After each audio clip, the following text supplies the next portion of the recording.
ચાલો ધોરણ 9 સામાજિક વિજ્ઞાન પાઠ 7મો એની સાથે પુનરાવર્તન 1947ની અંદર ભારત પાકિસ્તાન બે રાષ્ટ્રો સ્વતંત્રમાં આવ્યા.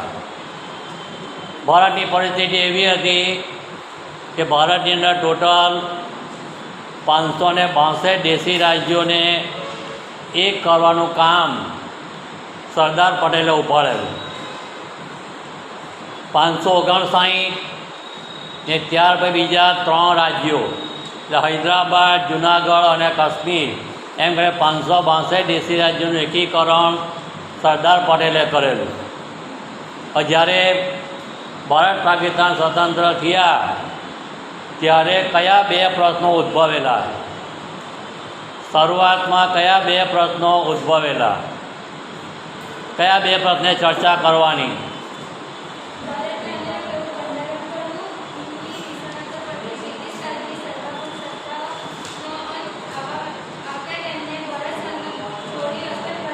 બરાબર છે.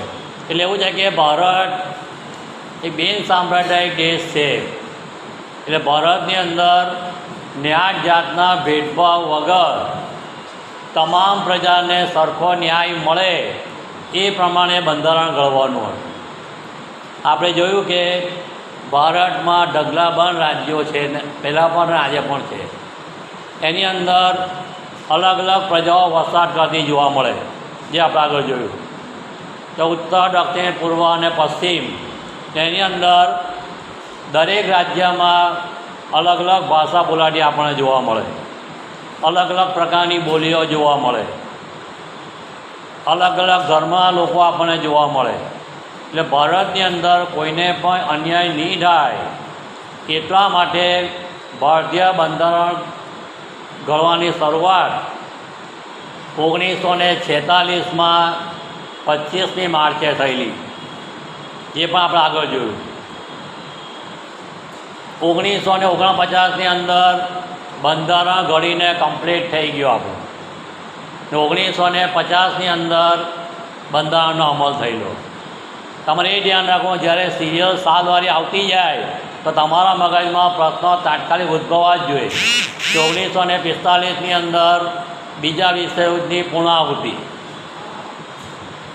હિટલરની આત્મહત્યા, સંયુક્ત રાષ્ટ્ર સંઘની સ્થાપના, સુભાષચંદ્ર બોઝનું મૃત્યુ, 1946 આવે ભારતીય બંધારણ ઘડવાની શરૂઆત, 1947 ભારત સ્વતંત્ર, 1948ની અંદર બર્મા અને શ્રીલંકા સ્વતંત્ર થયા, 1949ની અંદર ઇન્ડોનેશિયા સ્વતંત્ર થયું.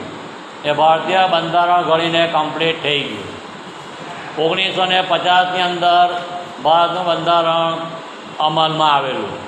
તો 1948નો બીજો કયો બનાવ? 1948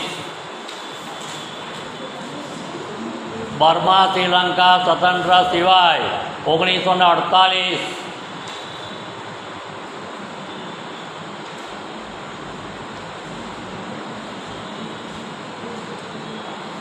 1949માં કોનો અણુ ધડાકો? 1949 રશિયાનો અણુ ધડાકો. 1949 1964માં કોનો અણુ ધડાકો કરેલો?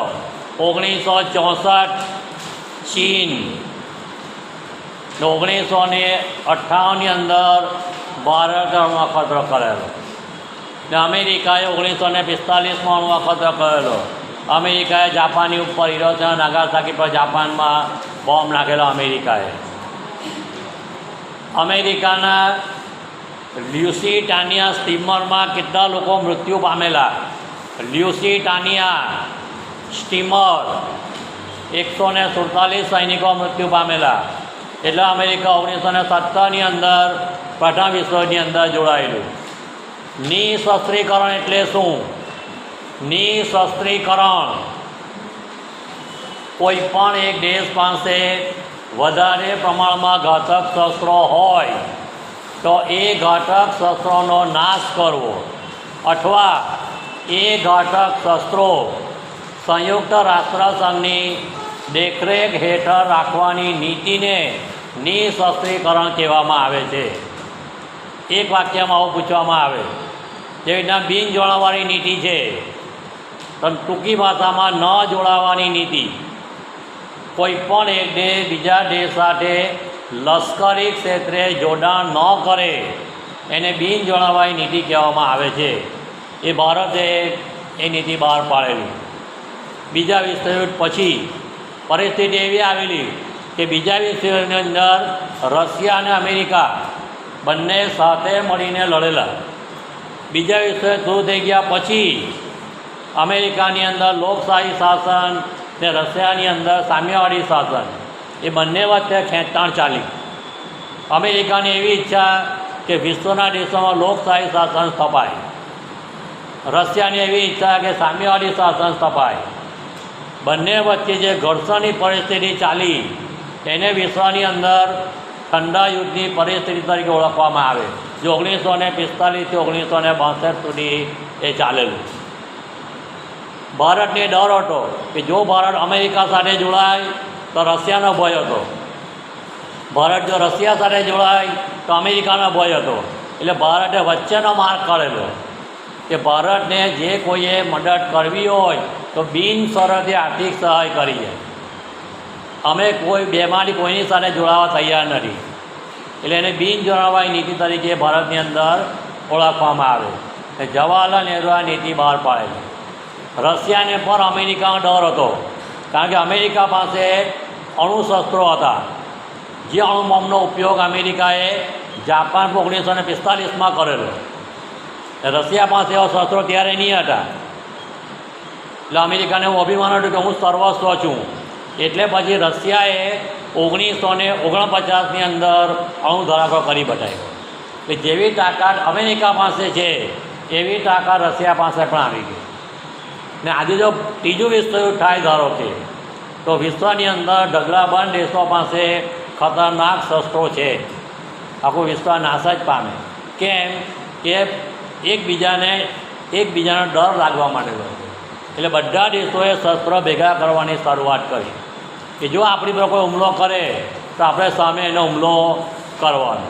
આની સંસ્થાનવાદ સામ્રાજ્યવાદની વાત આવે તો સંસ્થાનવાદ શબ્દ આવે તે વેપારી મથકો યાદ રાખવાના, ને સામ્રાજ્યવાદ આવે તો વગર કારણોસર આક્રમણ એ યાદ રાખવાનું. ને સંસ્થાનવાદ ને સામ્રાજ્યવાદ એ બે શબ્દો આપણે યાદ રાખવાના. નિઃશસ્ત્રીકરણ, બિન જોડાવાળી નીતિ, એક એક વાક્યના પ્રશ્નો પૂછાય. જૂનો કાપ એટલે બાંગર, નવો કાપ બરાબર છે. ઉત્તરનો મેદાની પ્રદેશ કેટલા કિલોમીટર? ઉત્તરનો મેદાની પ્રદેશ કેટલા કિલોમીટર? 2400 કિલોમીટર. ભોપાલ ગેસ દુર્ઘટના કઈ સાલ? ભોપાલ ગેસ દુર્ઘટના 1984. 1985માં શું થયું? 1985 રશિયાની અંદર મિખાઈલ ગોર્બાચેવ કે જેમણે ગ્લાસનોસ્ટ ને પેરેસ્ટ્રોઇકા જેવી નીતિ બહાર પાડેલી, એ ધ્યાન રાખવાનું. બંધારણ સભામાં કેટલી બેઠકો? બંધારણ સભા કેટલી બેઠકો? 166 બેઠકો. એ કેટલા સભ્યો?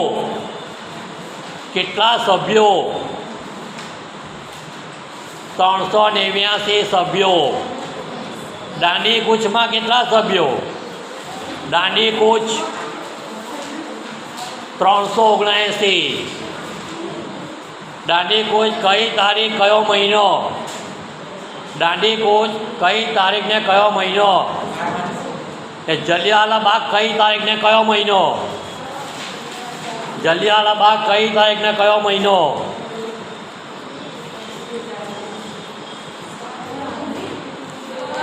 જલિયાવાલા બાગ કઈ તારીખને કયો મહિનો? કઈ સાલ? 1919માં કઈ સંધિ? 1919 કઈ સંધિ? કયા દેશમાં? જર્મની. ને જર્મનીનું ઓસ્ટ્રિયા પર આક્રમણ કઈ સાલ? જર્મનીનું ઓસ્ટ્રિયા પર આક્રમણ 1938. 1939 બીજા વિશ્વયુદ્ધની શરૂઆત. 1942 હિન્દ છોડો આંદોલન 1942. કૃષ્ણકુમાર સિંહ ભાવનગર કે જેને સૌપ્રથમ બરાબર. એટલે એવું હતું કે જુનાગઢ, હૈદરાબાદ, કાશ્મીર એ લોકોને અલગ રહેવું હતું. એવું કહેવાય છે કે જુનાગઢ, હૈદરાબાદ, કાશ્મીર એ લોકોએ પાકિસ્તાન સાથે જોડાવવું હતું, પણ ભારતીય નેતાઓની સમજણને કારણે એ લોકોને ભારતની અંદર સમાવેશ કરવામાં આવેલો. ઇસ્ટંબુલ એટલે કે કોન્સ્ટન્ટિનોપલનું પતન 1453.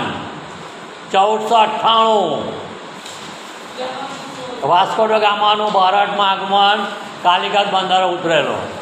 1492 અમેરિકાની શોધ કોલંબસે કરેલી. 1773 નિયામક ધારો, પ્લાસીનો યુદ્ધ, બક્સરનો યુદ્ધ. 1764 ખાલસા નીતિ, સહાયકારી યોજના.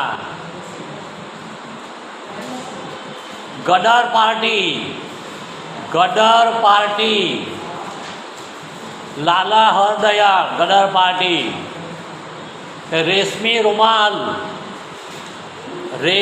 રૂમાલ ગાલિબનામા ષડયંત્ર. વિલિયમ વાયલીની હત્યા મદનલાલ ઢીંગરાએ કરેલી. વૈશાખીનો તહેવાર, વૈશાખી પંજાબ. ઓનમ કેરળ. ઓડિસી નૃત્ય ઓડિશા. લાવણી નૃત્ય મહારાષ્ટ્ર. દછી ગામ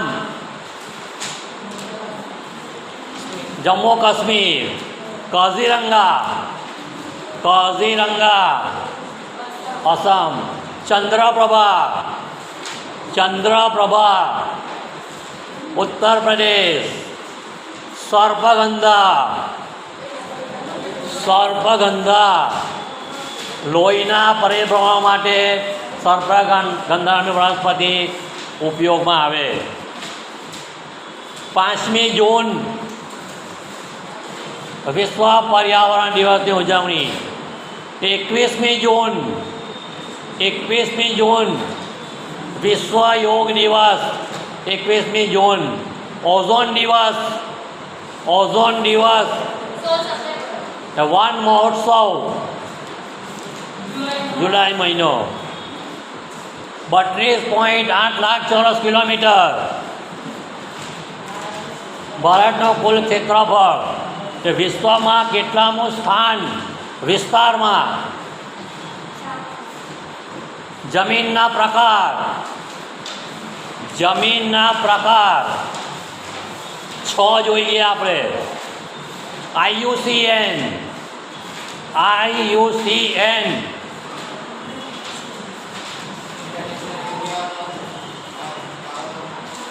conservation of nature. IUCN Indian વચ્ચે કોઈ નહીં બોલે. International union for conservation of nature. એ તમને એક વાક્યની અંદર પૂછવામાં આવે. 1975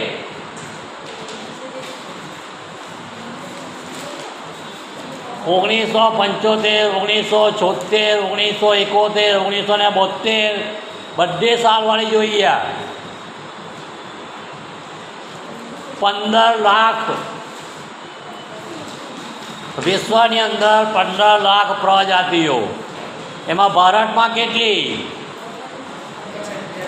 બરાબર. જંગલી બકરીઓ કઈ જગ્યાએ? જંગલી બકરીઓ કઈ જગ્યાએ? બરાબર. પેરિયાર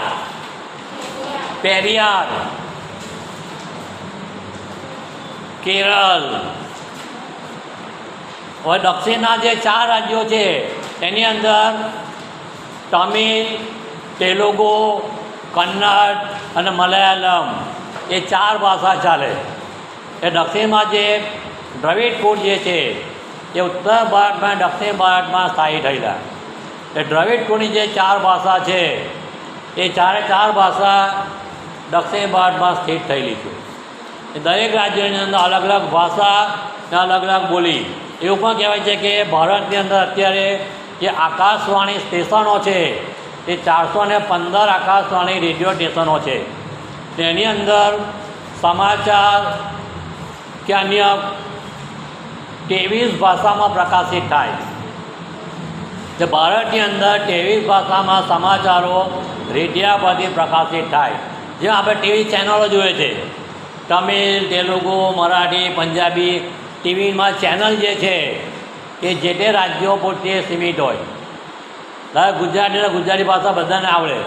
એ ગુજરાતની અંદર પંજાબી ભાષામાં કંઈ આવે તો આપણે કંઈ આવવા છે નહીં. એટલે આવી રીતે દરેક રાજ્યની અંદર ભાષા, બોલીઓ, ધર્મ, ખોરાક, પોશાક, રીત રિવાજ એ ચર્ચા આપણે આગળ પણ કરી. જમીનના પ્રકારો કયા?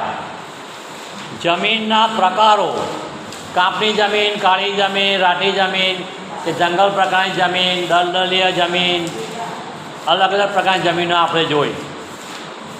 1914 બરાબર. 1915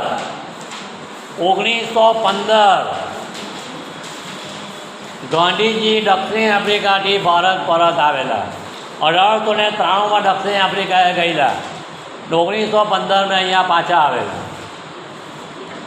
1917 કોનો યુદ્ધમાં પ્રવેશ? અમેરિકા. ત્યારે કઈ ક્રાંતિ? બોલ્શેવિક ક્રાંતિ. 1904-5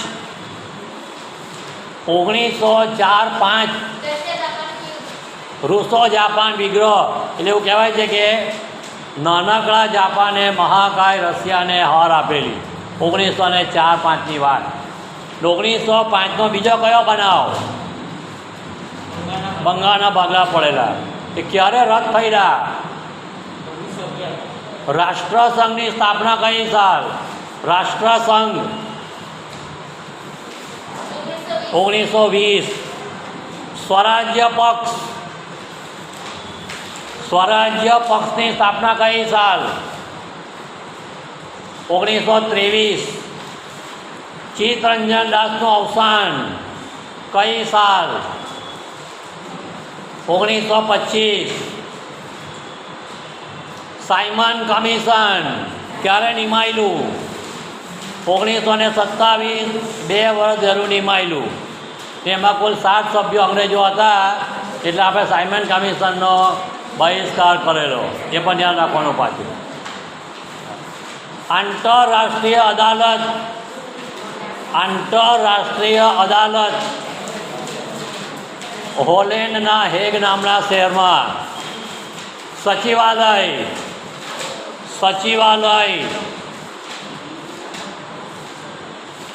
ન્યુયોર્ક. સચિવાલય ન્યુયોર્કમાં છે. એ ધ્યાન રાખવાનું. વાલી સમિતિનું કાર્ય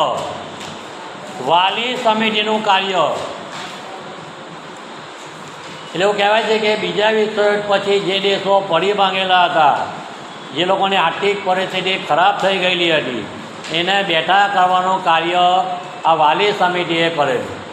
એટલે જે સંયુક્ત રાષ્ટ્ર સંઘ છે એમાં સલામતી સમિતિ, સામાન્ય સભા, વાલી સમિતિ, આંતરરાષ્ટ્રીય અદાલત, સચિવાલય, અલગ અલગ વિભાગ પાડવામાં આવે.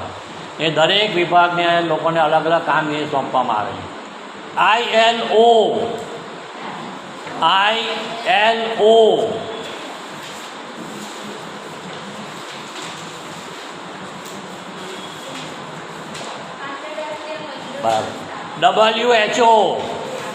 WHO, UNICEF,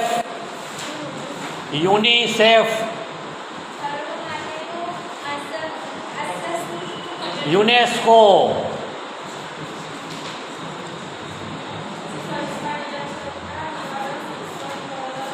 બરાબર. લાકડાની બારી અને કુવાડી, ફાંસી સ્થાપક કયા દેશમાં? ફાંસી સ્થાપક કયો દેશ? ઇટાલી. એનો નેતા કોણ?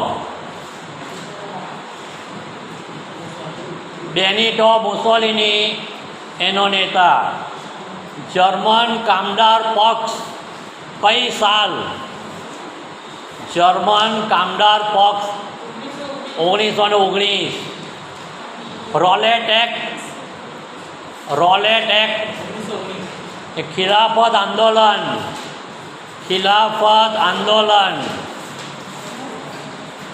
એ પણ 1919. બર્લિન રેડિયોનો ઉપયોગ એ સુભાષચંદ્ર બોઝનો જન્મ કઈ સાલ? 1897. મૃત્યુ કઈ સાલ? 1945. અફઘાનિસ્તાનની પાર્લામેન્ટ એને કયા દેશે સહાય કરેલી? અફઘાનિસ્તાનની પાર્લામેન્ટ ભારત. પ્રાચીન સમયમાં ભારતને પણ અલગ અલગ નામોથી ઓળખવામાં આવતા. તે સોને કી ચિડિયા, જંબુદ્વીપ, ભરતખંડ, અલગ અલગ નામ હતા. એ વિસ્તારમાં આપણું 7મું સ્થાન છે ને વસ્તીમાં આપણું 2જું સ્થાન છે. અલગ અલગ ક્ષેત્રે ભારત ધીમે ધીમે પ્રગતિ કરી રહ્યો છે એમ કહી તો ચાલે. 562 દેશી રાજ્યો એને એક કરવાનું કાર્ય. 562 દેશી રાજ્યોને એક કરવાનું કાર્ય કોણે કરેલું? સરદાર પટેલ. એ યાદ રાખવાનું. ઈસવીસન 1600 ઈસ્ટ ઇન્ડિયા કંપનીની સ્થાપના ભારતની અંદર ઈસવીસન 1600. 2.42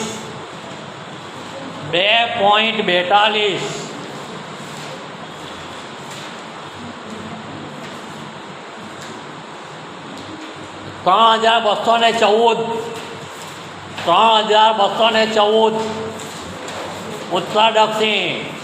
2933 પૂર્વ પશ્ચિમ.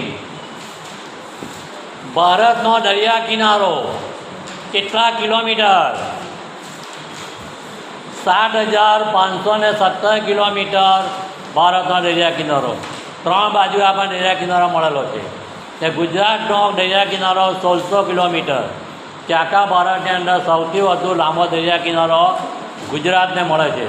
એવું પણ કહેવાય છે કે સૂર્યશક્તિ જે છે એ સૂર્યશક્તિમાં પણ ગુજરાત 1 નંબર પર છે સૂર્યશક્તિ મેળવવાની અંદર.